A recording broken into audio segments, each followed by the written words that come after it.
욥기 31장 21절부터 30절까지 말씀입니다. 21절 말씀을 보시면 만일 나를 도와주는 자가 성문에 있음을 보고 내가 주먹을 들어 고아를 향해 휘둘렀다면, 원문이 이렇습니다. 과연 내가 고아를 상대하여 나의 손을 휘둘렀던 적이 있더냐? 그 성문에서 나의 도움을 내가 보았다고 해서 말이다. 우리 성경도 아주 부드럽게 잘 번역이 되었는데, 저는 그 원문에 있는 그 어법에 맞춰서 그 말의 순서에 따라서 이렇게 번역을 한 거예요. 가만히 살펴보세요. 여기 성문이라는 단어가 나오죠. 이 성문 앞에는 광장이 있습니다. 그 광장이 이 고대 사회에서는 재판을 할 수 있는 곳이에요. 그래서 거기서 판사들이 있고 또 여러 사람들이 있는 앞에서 거기서 사람의 죄를 묻는 공개 재판이 이루어지고 있습니다. 우리나라에 지금 굉장히 그 법정이 발전이 되어 있죠. 그러나 6.25 때 생각을 해보면 6.25 때 인민군들이 내려와서 군사재판을 할 때 소위 말하는 그 공개재판을 했잖아요. 공개재판을 하면 마을의 넓은 광장에 사람들을 모아놓고 거기서 사람을 죄인으로 세워놓은 다음에, 피고석에 세워놓은 다음에 많은 사람들이 보는 앞에서 재판을 했던 그런 모습들이 영화나 드라마에서 종종 우리가 볼 수 있는 장면입니다. 고대 사회의 성문에서 그들이 재판을 했다는 거예요. 근데 여기 상황을 좀 잘 보세요. 그 성문에서 보니까 거기 이제 도움이 있다는 거예요. 도움은 뭐냐면 재판할 때 아주 큰 소리를 할 수 있는 사람들, 영향력을 미치는 사람들이 거기 있다고요. 근데 그 사람들이 누구냐? 내 편이라고요. 그러니까 오늘과 같이 어떤 법에 따라서 사람을 심판하는 시대가 아니니까 욥이라고 생각합시다. 욥이 딱 가보니까 거기 자기 아는 사람들이 있고 그 재판에 유력한 그 판결권을 가진 사람들이 다 자기 친구예요. 그러니 내가 내 마음대로 할 수 있는 거죠. 그들이 나를 향하여 네가 잘못했다, 네가 죄를 졌다 그러겠어요? 나의 상대방을 다 악사를 먹이죠. 그러니까 내가 만약에 그런 걸 믿고 그런 백을 믿고 그런 사람과의 인간관계라든지 혹은 내가 어떤 유력한 힘을 가졌다는 것을 믿고 상대방을, 아주 여기서 고아라고 하는 것은 사회적인 약자거든요. 그를 향하여 내가 폭력을 휘둘렀던 적이 있더냐? 반대죠. 나는 그 작고 연약한 사회적인 약자에게조차 나는 애정을 베풀고 동정을 베풀었고 또 내가 손해를 볼지언정 그들이 손해를 받지 않도록 하는 그런 삶을 나는 살았다. 이게 뭐예요? 이게 예수 믿는 사람들이 사실은 살아가야 될 삶의 자세입니다. 근데 우리는 너무 조그만 문제에도 그냥 그거 욕심을 부리는 그런 경향이 있지 않습니까? 근데 욥은 무엇이 옳은 삶인지 잘 본보기를 우리에게 설명해 주고 있는 겁니다. 22절. 내 팔이 어깨뼈에서 떨어지고 내 팔뼈가 그 자리에서 부스러지기를 바라노라. 원문이 이렇습니다. 나의 어깨가 그 어깨 쭉지에서부터 떨어지고 나의 팔이 탈구되어 부스러졌을 것이라. 내가 사회적 약자를 아주 함부로 무시하고 내가 가지고 있는 권력을 다 동원해서 그를 멸시하고 무시했다면 나는 이런 일을 겪었을 것이다. 그러나 나는 그렇게 살지 않았다. 23절. 나는 하나님의 재앙을 심히 두려워하고 그의 위험으로 말미암아 그런 일을 할 수 없느니라. 예, 그렇죠. 이것이 신앙인이 가지고 살아야 될 마음이죠. 원문을 보면 이렇습니다. 진정 내게 있어 두려운 것은 엘의 재앙이니라. 그분이 존엄하실진데 나는 아무런 짓도 할 수 없느니라. 여러분, 사람마다 성질이 있어요? 없어요? 다 있죠. 또 사람마다 욕심이 있어요? 없어요? 다 있죠. 사람인데. 그런데 누구 때문에? 하나님. 엘이라 그런 것이 하나님이죠. 하나님이 내리시는 진노의 심판. 하나님 때문에. 하나님은 어떤 분이신데요? 욥의 표현에 의하면 존엄하신 분이세요. 정말 존귀하고 높으시고 위엄이 차신 그분이에요. 그분 때문에 나는 아무런 짓도 할 수 없느니라. 나 때문에는 못 참아요. 그죠? 내 마음으로는 못 참아요. 그러나 누구 때문에 참아요? 하나님 때문에. 왜? 하나님은 존엄하신 분이에요. 그래서 삶을 우리가 조심하는 거예요. 이런 걸 모르고 어떤 사람들은 우리 믿는 사람들을 무시해요. 야, 믿는 사람들은 바보야. 아니요. 하나님 때문에 우리가 참고 있는 거예요. 그런데 반대로 어떤 사람이 우리가 믿는다고 해서 나약해 보인다고 우리에게 피해를 주려고 하고 우리를 가로막으면 내가 움직이지 않아도 누가 움직여요? 하나님이 움직여요. 그래서 너희가 원수 갚지 말라. 원수 갚는 것은 누구에게 있다? 하나님께 있다. 너희는 어떻게 하라? 원수가 줄이거든 먹을 것을 갖다 주고 원수가 목말라 하거든 물을 갖다 줘라.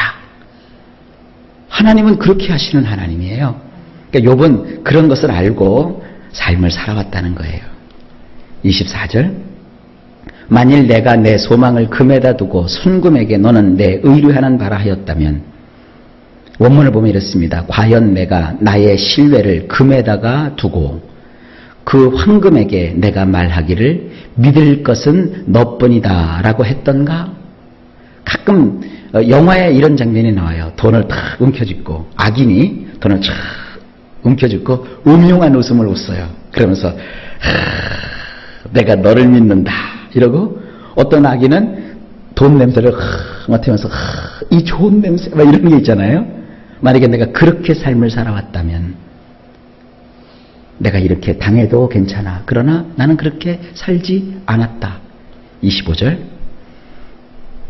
만일 재물의 풍부함과 손으로 얻은 것이 많음으로 기뻐하였다면 원문이 이렇습니다. 과연 나의 재산이 아주 많다는 것 때문에 나의 손으로 얻은 것이 엄청나다는 것 때문에 내가 흥겨워했던가?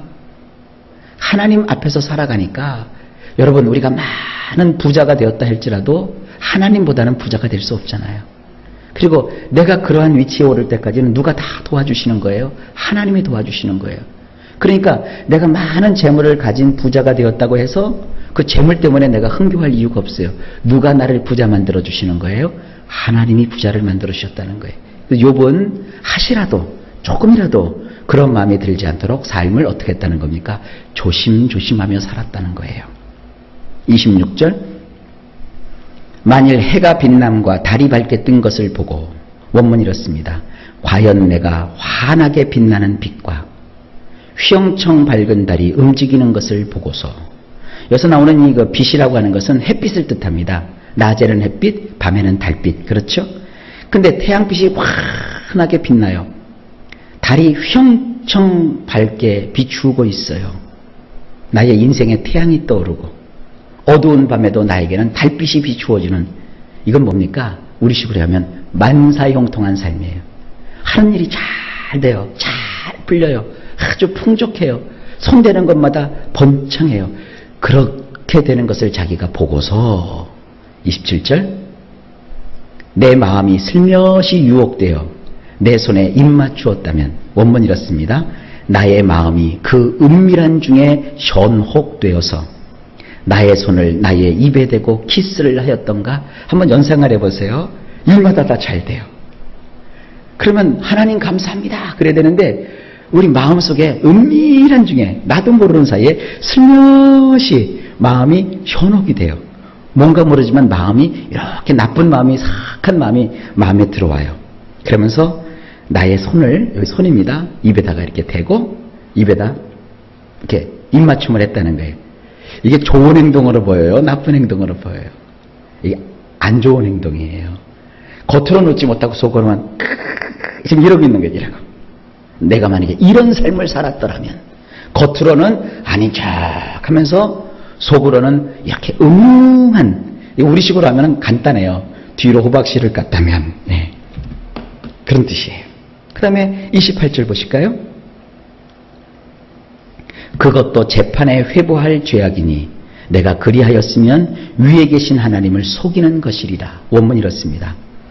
그것 또한 재판을 해보면 유죄가 분명하니 이는 내가 높이 계신 애를 상대로 사기를 친 것이기 때문이니라. 이 사람이 삶을 살면서 겉과 안이 똑같을 수는 없어요. 그러나 겉 다르고 속 다른 것은 사실 성경적 관점에서 보면은 그것은 죄입니다. 안과 밖이 왜 나쁜 것으로 이렇게 똑같으라는 얘기는 아니고요. 사람이 사실은 말을 하고 싶어도 해서는 안 될 말이 있고, 그렇죠? 또 마음은 그렇게 원치 않지만 꼭 해줘야 될 말이 있고, 뭐 그런 게 있잖아요. 그러나 이것은 그런 식으로 보지 마시고 성실함과 진실함이라는 거예요. 우리는 속에도 성실하고 겉으로도 성실해야 되는데, 만약에 겉으로는 성실한 척하고 속에는 음흉한 마음을 가지고 있으면 위에 계신 하나님이 다 보고 계시는 거니까 뭐예요? 상대 하나님을 향하여 사기치는 거죠. 하나님, 난 이렇게 선한 사람입니다. 난 이렇게 거룩한 사람입니다. 그러면서 뒤로는 자꾸 아까 얘기했죠? 입에 이렇게 가리면서 아주 음흉한 생각을 갖고 있으면 누구를 속이는 거예요? 하나님을 속이는 거예요.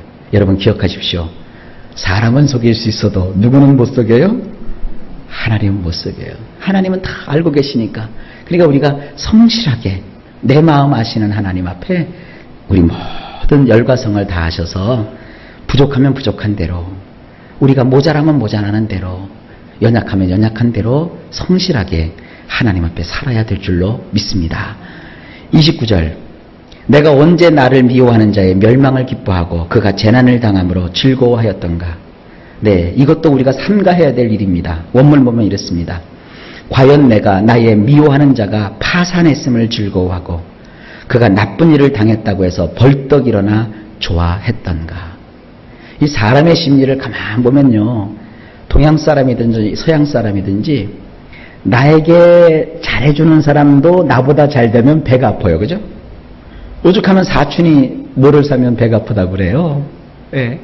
사촌이 땅을 사면 배가 아프다고 그러잖아요.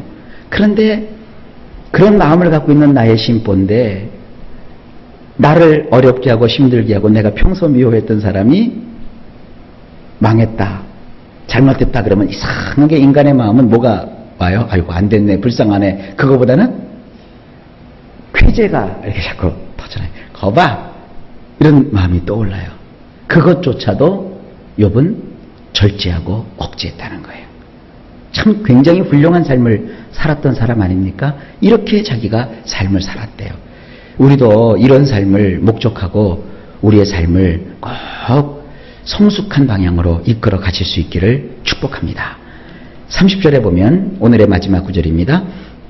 실상은 나는 그가 죽기를 구하는 말로 그의 생명을 저주하여 내 입이 범죄하게 하지 아니하였노라. 원문, 나는 나의 입천장을 범죄하는 일에 내어주어 맹세로서 그의 내패시를 요구한 적이 없도다. 저도 원문 그대로 이제 번역을 했어요. 우리 성경 번역도 참 좋은데, 입천장이 있는데 그 입천장과 혀와 이빨, 이것이 합쳐져서 뭐가 돼요? 말이 돼요. 말이. 발성이야, 이제 이 발성기관에서 소리가 나도 아, 야, 어, 여, 오, 요, 우, 유, 의, 기역, 니은, 디귿, 리을 이런 것이 조합되도록 하는 것이 이 구강이거든요. 그 입천장, 이 말로 내가 범죄하는 일에 내 자신을 그냥 내어주어서 맹세함으로, 아주 결단함으로 상대의 내패시, 상대의 영혼, 상대의 생명, 상대의 몸뚱아리, 상대의 건강, 상대의 전적인 삶, 모든 삶을 내가 요구했던 적이 없다.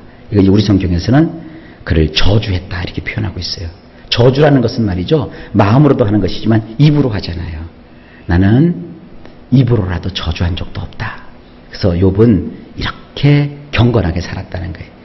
그러니까 욥은 자기의 그 경건한 삶을 얘기하면서 그가 행동했던 여러 가지 행동들을 우리에게 쭉 나열하고 있죠. 사실은 예수 믿는 사람으로서 우리가 살아가야 될 삶의 모습이기도 합니다. 그런데 문제는 뭐예요? 그랬던 그가 다 잃어버리고 다 뺏기고 건강을 완전히 송두리째 부셔져 버리도록 하신 그 이유를 그는 몰라서 지금 헤매고 있고 어려워하고 있는 거예요. 어려운 일 당한 사람들을 볼 때 이런 욥의 시각을 좀 가지시고 보시면 여러분 훨씬 이해하실 수 있을 겁니다.